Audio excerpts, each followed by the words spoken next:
TFC spiritual ప్రేక్షకులకు స్వాగతం. మనం సుబ్రహ్మణ్యేశ్వర స్వామి షష్ఠి వస్తుందండి. అసలు సుబ్రహ్మణ్యేశ్వర స్వామి షష్ఠి ఎవరెవరు చేయాలి, ఎందుకు చేయాలి, అసలు సంతానం లేనటువంటి వాళ్ళందరూ కూడా చేయాలి, అప్పుల బాధలతో బాధపడుతున్నటువంటి వాళ్ళంతా చేయాలి, యాక్సిడెంట్లో మీ బంధువులందరూ చచ్చిపోతుంటే చూసి బాబోయ్ మా అన్నలు చచ్చిపోయారు, మా చిన్నాన్నలు చచ్చిపోయారు, నాకు కూడా వస్తుందనే భయం ఉన్నటువంటి వాళ్ళు చేయాలి.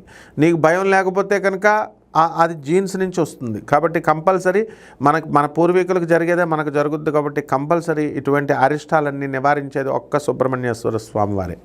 మీరు నాగదేవతల పూజలు చేసుకోండి, నాగేంద్రుడు అనంతాది నవకుల నాగరాజుల పూజ చేసుకోండి, ఆడ నాగదేవతలు మగ నాగదేవతలు ఎవరు చేసినా సరే మనం ఈ సుబ్రహ్మణ్యేశ్వర స్వామి శ్రీ బల్లి దేవసేన సమేత శ్రీ సుబ్రహ్మణ్యేశ్వర స్వామి పూజలు చేస్తామన్నమాట.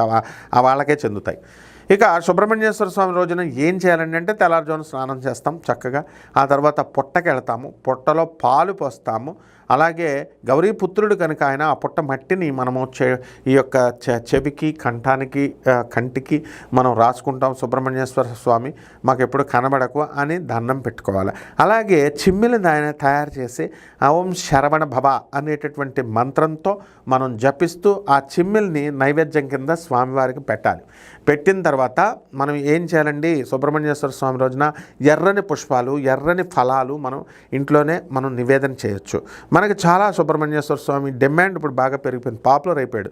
కుక్కు సుబ్రహ్మణ్యేశ్వర స్వామి అంటారు ఎవరైనా సరే, లేదా మోపిదేవి సుబ్రహ్మణ్యేశ్వర స్వామి అంటున్నారు. ఒకప్పుడు అత్తిలి పశ్చిమ గోదావరి జిల్లాలో సుబ్రహ్మణ్యేశ్వర స్వామి గుళ్ళు ఉన్నాయి. గుళ్ళకి వెళ్ళాల్సిన అవసరం ఉందా అండి? కుదరనప్పుడు జనాలు ఇళ్లలో చేయండి, ఇళ్లల్లో ఓం శరవణ భవ అంటూ చేయండి, అభిషేకం చేయండి. సుబ్రహ్మణ్యేశ్వర స్వామి ఎవరు? ఆయన సాక్షాత్తు పరమశివుడికే గురువు, ఆయన కుమారుడు ఆయన.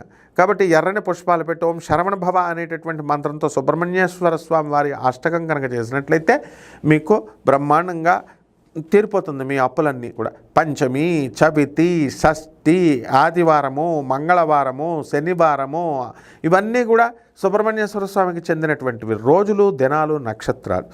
అలాగే ఆశ్లేష నక్షత్రము మనకి సుబ్రహ్మణ్యేశ్వర స్వామి వారి నక్షత్రం, అందుకే ఆశ్లేష బలి పూజ అంటాం.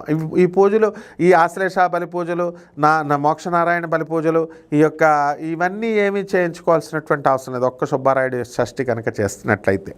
కాబట్టి పిల్లలు లేనటువంటి వాళ్ళంతా కూడా భక్తితో మీరు స్వామివారికి చేయండి. అలాగే వివాహాలు చేసుకున్న తర్వాత భార్యాభర్తలు ఇద్దరి మధ్య కూడా దాంపత్యం సరిగ్గా ఉండట్లేదండి, అటువంటి వాళ్ళిద్దరూ కూడా మీరు దాంపత్యం అనుకూలమవుతుంది స్వామివారికి కనుక పూజలు చేసినట్లయితే. అదేవిధంగా అప్పుల బాధతో మేము చాలా బాధపడుతున్నామండి అనేటటువంటి వాళ్ళు లక్షల మంది ఉన్నారు. అందరికీ కూడా డబ్బులు ఇచ్చేటటువంటి వాడు సుబ్రహ్మణ్యేశ్వర స్వామి. ఏమండి మాకు పెద్ద బిల్డింగ్ ఉందండి, కానీ మాకు మళ్ళీ ఇంకో బిల్డింగ్ కావాలండి, కారణం ఏంటంటే మనకి పిల్లలు పాపం ఆడుకోవడానికి లేదంటున్నారండి, ఇదంతా బస్తీ కదండి అని బాధపడుతున్నటువంటి వాళ్ళు కూడా ఈ సుబ్రహ్మణ్యేశ్వర స్వామికి ఓం శరవణ భవ అనేటటువంటి మంత్రంతో మనం ఈ సుబ్బారాయుడు షష్ఠిని రోజున కనుక మనం చేసుకున్నట్లయితే బ్రహ్మాండంగా ఉంటుంది. ఆ రోజున మన అందరం కూడా టపాసులు కూడా కాలుస్తాం. దీపావళిలో మిగిలిపోయినటువంటి పటాసులన్నీ కూడా తీసుకెళ్ళి సుబ్బారాయుడు షష్ఠికి అక్కడ వెళ్ళి కాలుస్తాం అనమాట. విభూతి రాసేయండి. ఓం త్రయంబకం యజామహే సుగంధిం పుష్టివర్ధనం ఉర్వారక వివందనాత్ మృత్యోర్ముక్షేమామృతాత్ అంటూ విభూతిని ధారణ చేసి సుబ్రహ్మణ్యేశ్వర స్వామి మురుగా అంటూ గొళ్ళకి వెళ్ళిపోవడం కాదండి. సుబ్బారాయుడు షష్ఠి, సుబ్రహ్మణ్యేశ్వర స్వామి షష్ఠి అంటే సుబ్రహ్మణ్య షష్ఠి గుళ్ళకెత్తుకెత్తున్నారు. ముందు ఈ గుళ్ళకి వెళ్ళాలి తగ్గించండి. ఫస్ట్ మోపిదేవి గుడి అని చెప్పి, లేకపోతే కుక్కు సుబ్రహ్మణ్యేశ్వర స్వామి ఫుల్ ఫ్లోటింగ్ అయితే అక్కడ తొక్కిసలాటలు తప్పే ఉండదు. మీ ఇంట్లో చేయండి, ఓం శరవణ భవ అనేటటువంటి మంత్ర జపాన్ని చేయండి. అప్పుల బాధలు మీకు తొలగిపోకపోతే నన్ను అడగండి. శుభమస్తు.